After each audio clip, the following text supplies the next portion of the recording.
उम्मीद है दोस्तों आप सब अच्छे होंगे। मेरा नाम है सलमान और आप देख रहे हैं मेरा यूट्यूब चैनल दी सलमान हसन। आज है तारीख 26 जुलाई 2025। इस वक्त दुनिया भर से कई खबरें सामने आ रही है। गाजा को लेकर भी आज की खबरों में बात होगी। रूस विमान हादसे को लेकर भी एक बड़ी खबर सामने आ रही है। क्या है पूरा मामला ये भी बताऊंगा। और इजराइल गाजा में खाने पीने का सामान न पहुंचने पर यूएन को जिम्मेदार ठहरा रहा है। खबरों में आगे बढ़ने से पहले दोस्तों चैनल को सब्सक्राइब करिए और बेल आइकन को भी प्रेस कर दीजिए ताकि आप इस तरह की खबरें आसान भाषा में सबसे पहले देख सकते हैं। खबरों की शुरुआत गजा से करते हैं। लगातार गजा से आ रही बिगड़े हालातों की खबरों के चलते अब राहत सामग्री यानी खान पान की चीजों को लेकर भी राजनीति तेज हो रही है। खबरें बता रही हैं कि इजराइल ने गजा में राहत सामग्री की कमी के लिए संयुक्त राष्ट्र यानी यूएन को जिम्मेदार ठहराया है और कुछ रिपोर्ट्स का कहना है कि हमास इस मानवीय हालात का फायदा उठाकर इसे अंतर्राष्ट्रीय स्तर पर एक दबाव के साधन के रूप में पेश करने की कोशिश कर रहा है। द टाइम्स ऑफ इजराइल की रिपोर्ट की अगर बात करें तो इजराइल का कहना है कि यूएन गाजा में सही से राहत के लिए जो जरूरी हालात है वो नहीं बना पा रहा और वहीं संयुक्त राष्ट्र की ओर से यह प्रतिक्रिया आई है कि इजराइल खुद उन जरूरी रास्तों और संसाधनों को रोक रहा है जो राहत पहुंचाने के लिए जरूरी है। यानी दोनों तरफ से आरोप प्रत्यारोप का सिलसिला जारी है।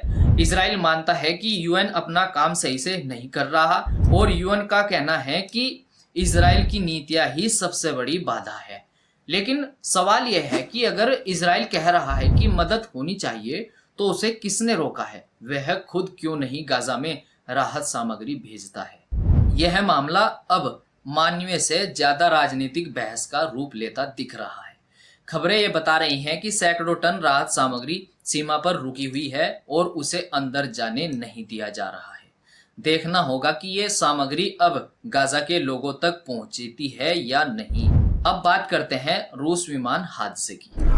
एक बात दोस्तों समझ नहीं आती कि लगातार खबरें सुनने को मिल रही है कि आज वहां विमान हादसा हो गया, आज उधर एक प्लेन क्रैश हो गया, कभी विमान लैंडिंग के दौरान क्रैश कर गया तो कभी उड़ान भरते हुए।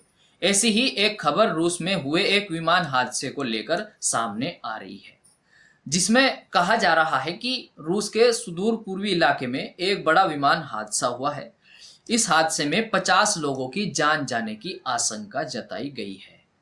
विमान में 48 लोग सवार थे और ये हादसा उस दौरान हुआ जब विमान दूसरी बार लैंडिंग की कोशिश कर रहा था। उसी वक्त उसका रडार से संपर्क टूट गया। बाद में यह विमान जंगलों में बुरी हालत में मिला। हादसे में कई लोगों की मौत की बात सामने आ रही है। यह विमान बहुत पुराना बताया जा रहा है। 1976 में बना यह विमान लगभग 49 साल पुराना था। इस हादसे ने रूस में पुराने युग के विमानों के उपयोग पर भी गंभीर सवाल खड़े कर दिए हैं। क्या 50 साल पुराने विमानों को उड़ान अब भी सुरक्षित है? दोस्तों अब नए युग का दौर है, तकनीक बदल रही है, फिर भी पुराने विमान इस्तेमाल किए जा रहे हैं। हादसे के पीछे असली वजह तकनीकी खराबी थी या मौसम की दिक्कत या कोई और गलती? खबरों की माने तो हादसे को लेकर जांच जारी है। लेकिन एक बात तो तय है, ऐसे हादसे आगे के लिए बड़ी चेतावनी बन रहे हैं। अब बात करते हैं थाईलैंड और कंबोडिया की सीमा की, जहां फायरिंग की घटना और रॉकेट लॉन्च की रिपोर्ट सामने आ रही है। दोनों देशों की सेनाएं आमने सामने हैं और हालात बेहद ही नाजुक बताए जा रहे हैं। खबरें ये भी हैं कि इस झड़प में अब तक कई लोगों की जान जा चुकी है। थाईलैंड के कार्यवाहक प्रधानमंत्री ने चेतावनी दी है कि अगर हालात नहीं संभले तो ये झड़पें बड़ा बदलाव ले सकती है। अब आप सोच रहे होंगे कि यह कार्यवाहक प्रधानमंत्री किसे कहते हैं, यह भी मैं स्पष्ट करने की कोशिश करता हूँ। सीधे शब्दों में कहा जाए तो यह वो शख्स होता है जो प्रधानमंत्री के सभी अधिकारों और जिम्मेदारियों को संभाल रहा होता है। उसी ने यह बात कही कि अगर झड़पें नहीं रुकी तो कुछ बड़ा हो सकता है। अब तो दोस्तों ऐसा वक्त आ गया है कि जो हल बातचीत से हो जाते थे वो शायद अब एक दूसरे पर टकराव करके भी नहीं हल हो पा रहे हैं।